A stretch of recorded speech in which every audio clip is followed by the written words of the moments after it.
Hello everyone, welcome to my YouTube channel आइल्स with M K. I hope guys आप सभी लोग अच्छे होंगे। सो गाइज़ आज मैं आप लोगों के साथ शेयर करने वाली हूँ कि हम किस वे से रीडिंग है, हमारा जो रीडिंग मॉड्यूल है उसको कैसे इम्प्रूव कर सकते हैं। क्योंकि अगर मैं बात करूँ तो मुझे मेजॉरिटी ऑफ द मैसेजेस जो आते हैं वो रीडिंग के रिगार्डिंग आते हैं कि रीडिंग को कैसे इम्प्रूव करना चाहिए। देखो गाइज़, रीडिंग को इम्प्रूव करने का एक वे होता है, हर एक मॉड्यूल को करने का एक तरीका होता है। अगर आपको वो चीज़ क्लियर है ना तो ईजिली आप कर सकते हो। घर बैठे बैठे भी आप रीडिंग को इम्प्रूव कर सकते हो, but you have to learn only some tips. ठीक है, देखो अगर आप लोगों ने बहुत पैसा ख़राब कर दिया है इसके ऊपर, सो ये वीडियो आपके लिए है।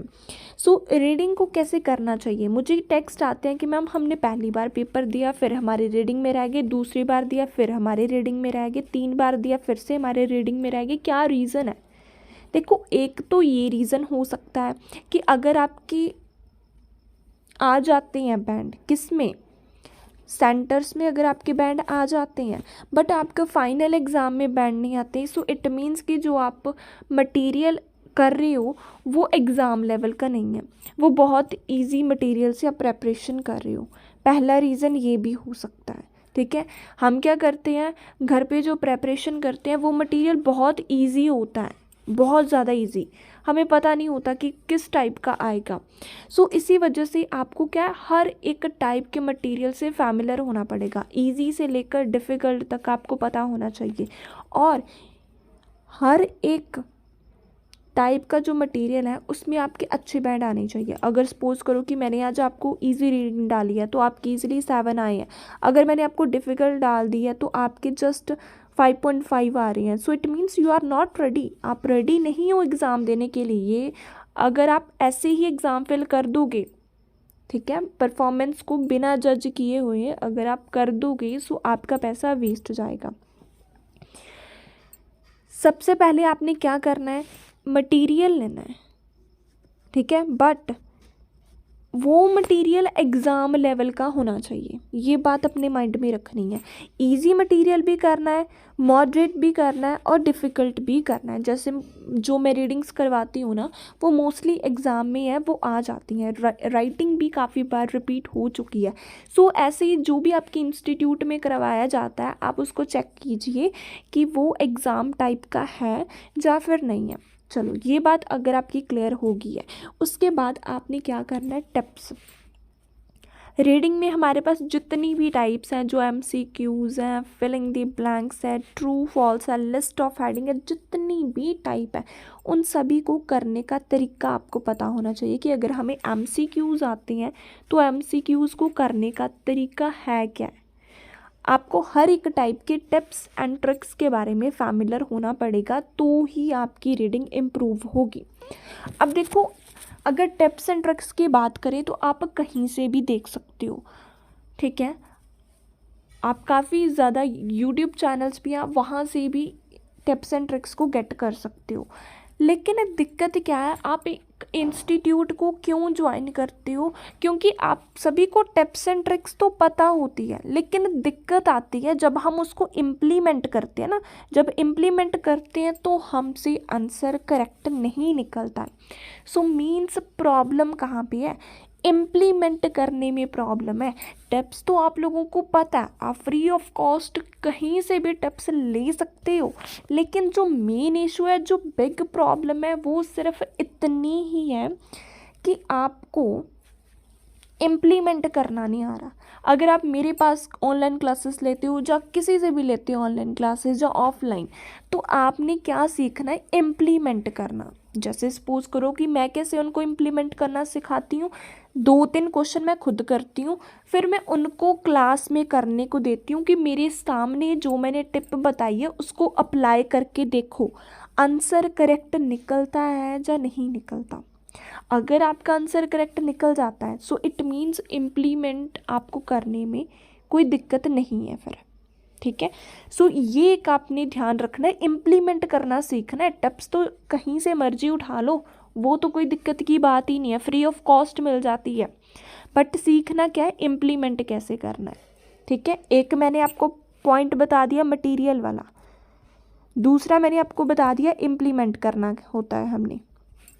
थर्ड पॉइंट जो बेसिकली बहुत सारे बच्चे करते हैं वो क्या है, और वो दिन में 2-2 3-3 रीडिंग करते हैं, लेकिन फिर भी उनके जो स्कोर है वो 5 या फिर 5.5 6 यहाँ तक ही रहते हैं, इससे ज़्यादा जाते ही नहीं है। क्या रीज़न हो सकता है इसके पीछे? देखो गाइस, अगर तो आपके स्कोर इस तरीके से आ रहे हैं तो आपको इम्प्रूव कैसे करना है उस चीज़ को। अब सपोज़ करो कि मेरे पास जो स्टूडेंट पढ़ते हैं, अब देखो जो मेरे पास बच्चे हैं ना, मैंने उनका मॉक टेस्ट लिया था, नो डाउट 6 से अबव सभी के आए हैं, जो मैक्सिमम है वो 9 तक भी गए हैं रीडिंग में। अब देखो जो मैंने 6 वालों को टिप्स बताई थी और जो मैंने 9 वालों को टिप्स बताई थी, टिप्स तो दोनों की सेम है, दोनों को इकट्ठी क्लास में मैंने टीच किया, सेपरेट तो नहीं था। इसको कोई अलग लिक्विड तो नहीं दिया जिसके 9 आए हैं, उसको भी वही लिक्विड दिया जो मैंने 6 बैंड वालों को दिया था। प्रॉब्लम क्या है? अब एक बच्चे के अगर 6 आ रहे हैं टेस्ट में और एक के 9 आ रहे हैं, तो क्या रीज़न हो सकता है? इसको भी मैंने वही टिप्स दी थी और इसको भी टिप्स वही दी थी, टिप्स में कोई फ़र्क नहीं था, लेकिन प्रॉब्लम कहाँ पे है? बेस, ठीक है ना, इसमें इशू है, अंडरस्टैंडिंग प्रॉब्लम है, अंडरस्टैंड नहीं होता। देखो आई नो कि रीडिंग में बहुत दिक्कत आती है। सबसे पहले हमें जो मेन मुझे जो मेरे स्टूडेंट्स बताते हैं वो यही चीज़ है कि मैम कभी कभी ना हमें कीवर्ड पिक करना नहीं आता। अगर हमें कीवर्ड पिक करना आ जाता है तो लोकेशन नहीं मिलती हमें, अगर लोकेशन मिल जाती है तो आंसर हमें पास वाला मिल जाता है। ये सारे क्या होते हैं? बहाने हैं ये सारे। आप रीडिंग को कर सकते हो गाइस, बहुत इजी होती है रीडिंग, इतनी टिपिकल नहीं होती है। इसको करने का एक तरीका है जो मैंने आपको बताया। सबसे पहले मटेरियल, दूसरा क्या है, आपने क्या करना होता है, इम्प्लीमेंट करना सीखना है। देखो अगर आपको एक पैराग्राफ है, उसमें 10 लाइन्स दी हुई हैं, इन 10 लाइन में से आप 5 लाइन को तो ट्रांसलेट कर सकते हो, 10 की 10 नहीं आती, एटलीस्ट 5 लाइन तो आती है ना। अगर 5 भी आती है ना तो भी रीडिंग हो जाती है, सिर्फ करने का तरीका आना चाहिए, वो तरीका आपने सीखना है, ठीक है। ये भी हो गया। और उसके बाद आपने क्या करना है, पूरी रीडिंग करनी है, एक दिन में सिर्फ एक रीडिंग, 2-3 करने का कोई फ़ायदा नहीं है। वो तो एक तो हो गया, टाइम वेस्ट है, ठीक है ना। दूसरा क्या है, मटेरियल भी वेस्ट हो रहा है। फिर पता है क्या बोलते हैं स्टूडेंट, मैम हमने तो कैमरेज भी कर लिया, मक्कड़ भी कर लिया, ये भी कर लिया, वो भी कर लिया, अब हम कौन सी रीडिंग करें? क्या फ़ायदा है इतनी रीडिंग्स करने का अगर स्कोर 5.5 है? क्या फ़ायदा इसका? कोई फ़ायदा नहीं है। सो इसी वजह से मैं हमेशा आप लोगों को एक बात बोलती हूँ, एक करो बट इतने अच्छे से करो कि अंडरस्टैंडिंग हो। अब आपने क्या किया, एक रीडिंग किया, आपको सारे टिप्स एंड ट्रिक्स पता लगी, आपने इम्प्लीमेंट करके भी देख ली, अब आपने पूरी रीडिंग की, उसमें से आपने देखना है कि आपकी कौन सी टाइप ज़्यादा गलत गई है, ठीक है, कौन सी टाइप आपकी मोस्टली गलत गई है। जो टाइप आपकी गलत गई है, ठीक है, उसको आपने करना स्टार्ट करना है। अदरवाइज़ क्या करो, अपने टीचर की हेल्प लो, जहाँ से भी आप पढ़ते हो उनकी हेल्प लो, उनको कहो कि मुझे बताओ कि मेरे वीक पॉइंट्स क्या हैं, रीडिंग में मेरी वीकनेस क्या है, तो फिर वह आपको उसके अकॉर्डिंग क्या देंगे, टिप्स एंड ट्रिक्स देंगे। फिर आपकी जो रीडिंग है उन टिप्स एंड ट्रिक्स को अप्लाई करके इम्प्रूव है वो हो जाएगी। अगर रीडिंग इम्प्रूव करनी है ना तो घर बैठे भी हो सकती है, अगर नहीं हो रही है घर बैठे तो आप इंस्टीट्यूट एक राइट को ज्वाइन करो, जो अच्छा इंस्टीट्यूट है उसको ज्वाइन करो, जिसमें क्या होता है, हर एक बच्चे को प्रॉपर वे से टीच किया जाता है, ठीक है। आप अपने टेस्ट एंड प्रेफरेंस अकॉर्डिंग कोई भी इंस्टीट्यूट ज्वाइन कर सकते हो। अगर आप इस मेथड को फॉलो करते हो ना तो 100% आपकी रीडिंग है वो इम्प्रूव हो जाएगी, क्योंकि मैंने अपनी ऑनलाइन स्टूडेंट्स के ऊपर ये चीज़ अप्लाई करके देखी है और उनमें से बहुत सारे बच्चे इनके अब बैंड स्कोर है वो 7.5 से लेकर 9 तक आ रहे हैं सिर्फ इसी मेथड से, ठीक है। देखो, एक बच्चा पढ़ने वाला चाहिए और एक टीचर पढ़ाने वाला चाहिए, जब दोनों का इंटरेस्ट होगा ना तो रीडिंग इम्प्रूव होगी। ये बात मैंने क्लियर आपको बता दी है।